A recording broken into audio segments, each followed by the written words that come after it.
किसी ने सवाल किया है कि me and my mother-in-law decided to perform Hajj this year, but in case if there is no mahram with me in Hajj, can I still go with my mother-in-law? उम्मीद कर रहा हूँ ये सवाल खातून की तरफ से। सवाल ये है कि एक लेडी है, वो कह रही है कि मेरी सास के साथ मैं हज को जाने का मैंने प्लान किया था, लेकिन किसी वजह से अगर हम मेरे साथ महरम ना हो, तो इसके साथ ना, तो ज़ाहिर सी बात उसके साथ, उसका सवाल था क्या हम अपनी सास के साथ जा सकती हूँ, क्योंकि दोनों ने तो प्लान किया हुआ है। अब महरम अगर नहीं रहा तो क्या हम दोनों चले जाए? तो देखो इस मामले में जो उलमा की राय है वो ये है, जिसमें से एक बड़ी तादाद ये कहती है, सऊदी उलमा वगैरह जो है उनका ये बोलना है कि औरत के लिए हज वाजिब ही नहीं हुआ जब सफ़र के लिए उसके पास महरम नहीं है उसके साथ, मतलब उसको करना ही नहीं है वो चीज़। उसके लिए अभी ऐसा कंडीशन हज की क्या है कि हज की कंडीशन है कि मालो दौलत इंसान का उतनी होना कि वो हज कर सके, सफ़र में अमन होना, रास्ते का अमन वाला होना भी कंडीशन है हज के लिए, याद रखें, ठीक है।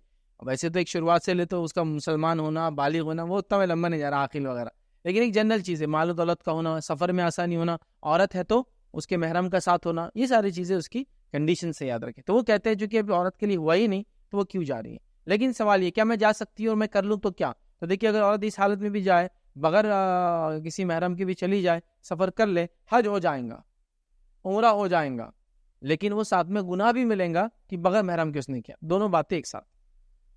मैं ये नहीं कह रहा हूँ हज कबूल नहीं होगा, उसका उम्रा कबूल नहीं होगा, लेकिन उसको गुनाह भी मिलेगा इस चीज़ का कि एक कंडीशन लांग कर वो चली गई कि एक औरत के लिए महरम का होना कुछ उलमा ने करने। और कुछ उलमा की ये भी राय है, ये भी रख देता हूँ आपके सामने, उन्होंने कहा कि इतनी बड़ी इबादत के लिए महरम का होना कोई कंडीशन नहीं है।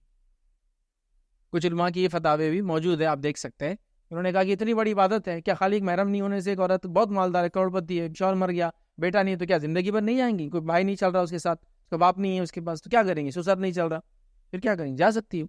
तो उन्होंने ऐसी इजाज़तें दी और कुछ चीज़ों को उसका बेस बनाया है, आप उनकी दलाइल भी आप देख सकते हैं। लेकिन मैं इस बात को मानता हूँ कि उम्रा हज हो जाएगा, ऐसा वो ना करे लेकिन हो जाएगा, और उसका अजर भी मिलेगा उसको, लेकिन साथ में उसको इस चीज़ का गुनाह मिलेगा कि उन्हें बगैर महरम के उसने सफ़र किया जाए। तो दोनों बातें एट द सेम टाइम है। मैं इस फतवे को ज़्यादा बेहतर मानता हूँ। एक राय वो होगा ही नहीं, एक राय वो हो जाता, मैं कह रहा हूँ हो जाएगा इंशाल्लाह, बट ऐसा ना करे, और अगर करती है तो उसको सफ़र करने का गुनाह मिलेगा अकेले, लेकिन उम्रा हज इंशाल्लाह उसका कबूल हो जाएगा, याद रखिए। तो आप अगर अपने सास के साथ जाना चाहती है तो जा तो सकती है, कोशिश करे कि महरम के साथ जाए, ना हो महरम तो बहरहाल अगर आप मजबूर है और आपको लगता है इसका ज़िंदगी चांस नहीं देंगी, कर ले इसका गुनाह तो, लेकिन मिलेगा कि आपने बगैर महरम के सफ़र किया।